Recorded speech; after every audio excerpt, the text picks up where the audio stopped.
কান্দিয়া ব্যাকুল রে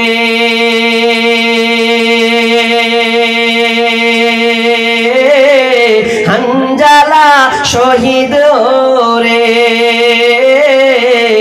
কলিজা ভেঙ্গেছে রে সেই জঙ্গে ওহুদের কলিজা চিরিছে রে সেই জঙ্গে ওহুদের কান্দিয়া ব্যাকুল রে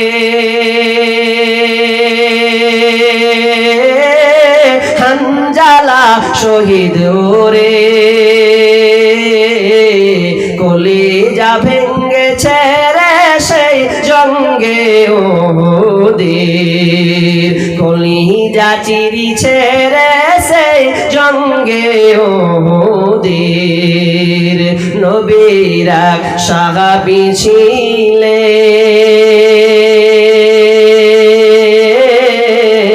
হানজালা নামেতে তিনি শহীদ হয়েছিলেন বিবাহের রাত্রিতে গিয়ে জঙ্গে ওহুদের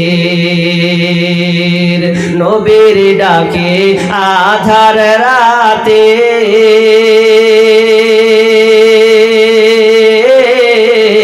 কহিন বিবির তরে বিয়ে রাতে চলছি রনে বিদায় দাও আমারে রে যাব জঙ্গে ওহুদের কান্দিয়া ব্যাকুল রে হানজালা নামেতে কলিজা ভেঙ্গেছে রে সেই জঙ্গে ওহুদের দোয়া করে বিবি বলে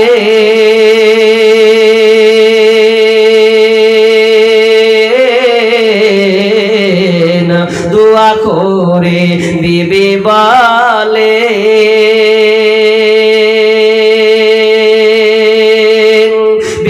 রাত্রে নবস্বামী সপিলাম তোমারে রে সেই জঙ্গে ওহুদের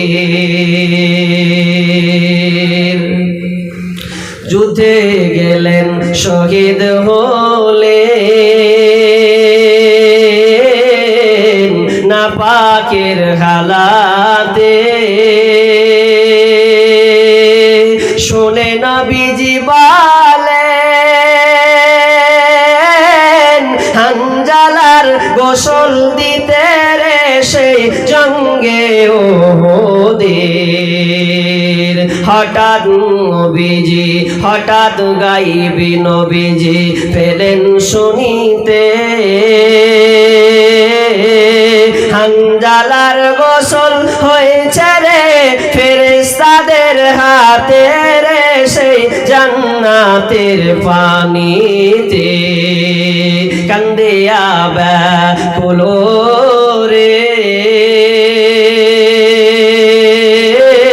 হানজালা শহীদ রে কলিজা ভেঙ্গেছে রে সেই জঙ্গে ওহুদের কলিজা চিরিছে রে সেই জঙ্গে ওহুদের বেশি বলবো না একটা বলবো শহীদ অনেক সাহাবী শহীদ হয়েছেন ওহুদের ময়দানে ৭০ জন সাহাবী শহীদ হয়েছেন তার মধ্যে একটা সাহাবীর কথা ধরবো যে সাহাবী ইসলামকে কত ভালোবাসেন নবীকে কত ভালোবাসতেন দ্বীনকে উঁচু করার জন্য বুলন্দ করার জন্য পতাকাকে উত্তোলন করার জন্য কালমাকে ধরার জন্য তিনি তারা কি করেছেন একজন সাহাবী যার নাম হচ্ছে হানজালা রাদিয়াল্লাহু তাআলা আনহু অনেক সাহাবী উহুদের ৭০ জন সাহাবী শহীদ হয়েছেন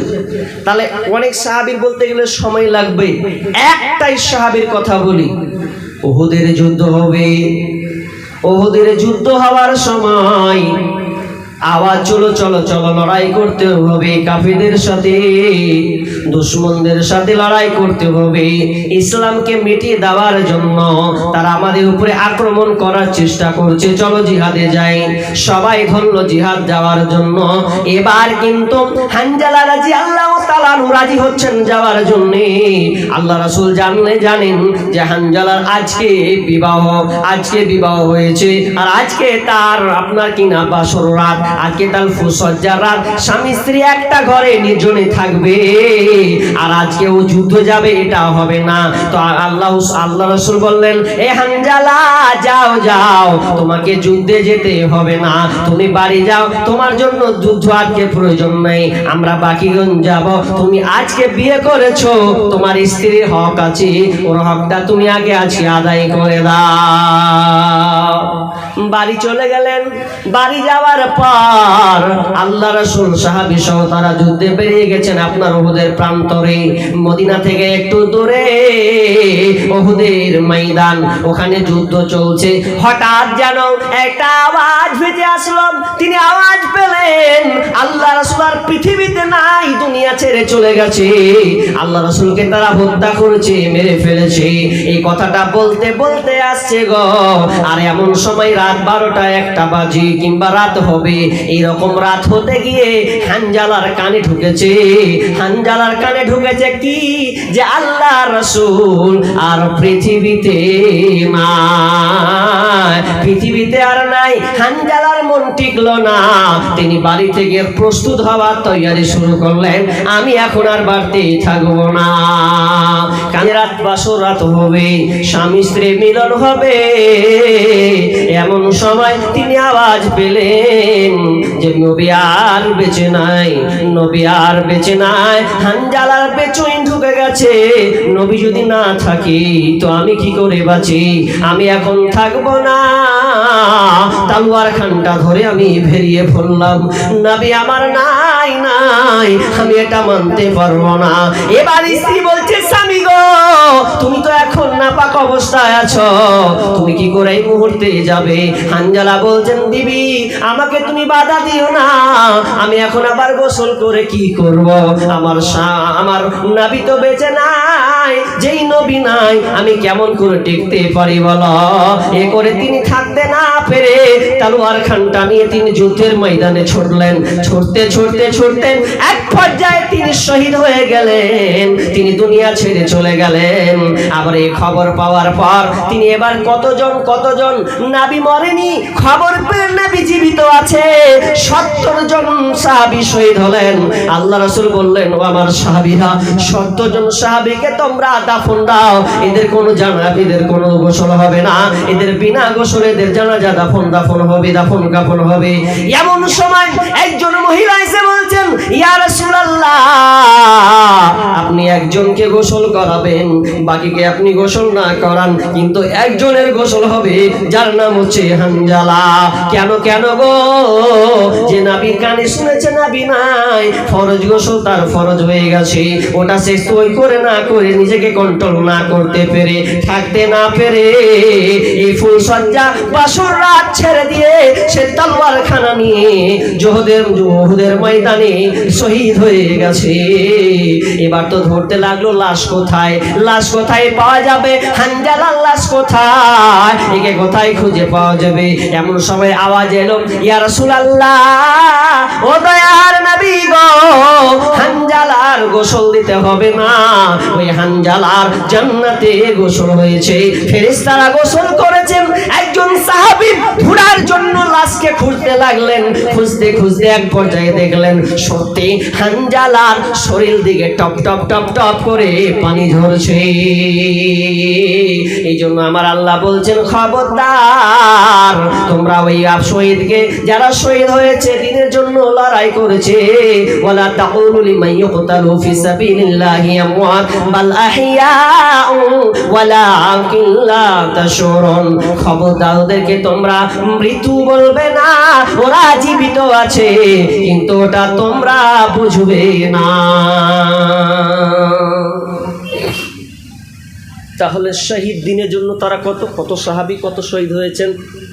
বিয়ে হবে, ছেড়ে দিয়ে পালিয়েছে, কেউ বাসর ঘর থেকে ছেড়ে পালিয়েছে, বিবিচের কাছে মাপ চেয়ে পালিয়েছে, মানে যুদ্ধের ময়দানে ছুটে চলেছে যে আজকে যুদ্ধ করতে হবে, দিনকে বাঁচাতে হবে। তো সেটা স্মরণ, তাদের ধৈর্য, তাদের মধ্যে অটল, তাদের মধ্যে সংগ্রাম চেতনা তাদের মধ্যে কেমন ছিল, তাহলে আমাদেরকে ওখান থেকে শিক্ষা নিতে হবে। এই জন্য আল্লাহ সুবহানাহু ওয়া তাআলা এই কথাটা অনুসরণ করিয়ে দিয়েছেন। অনুসরণ করে দেওয়ার পর এবার আল্লাহ বলছেন এবার তোরাকে পরীক্ষা করব। এতক্ষণ তো নিলাম এটা সাহাবীদের, এবার তোমাদের ভলিউম দেখবো আমি, তোমাদেরকে আমি একবার পরীক্ষা একবার দেখবো ট্রাই করে, তোমরা এই পরীক্ষাতে পাস করতে পারো কিনা, তোমরা কেমন ইমানদার এটা তোমাদেরকে প্রমাণ করতে হবে।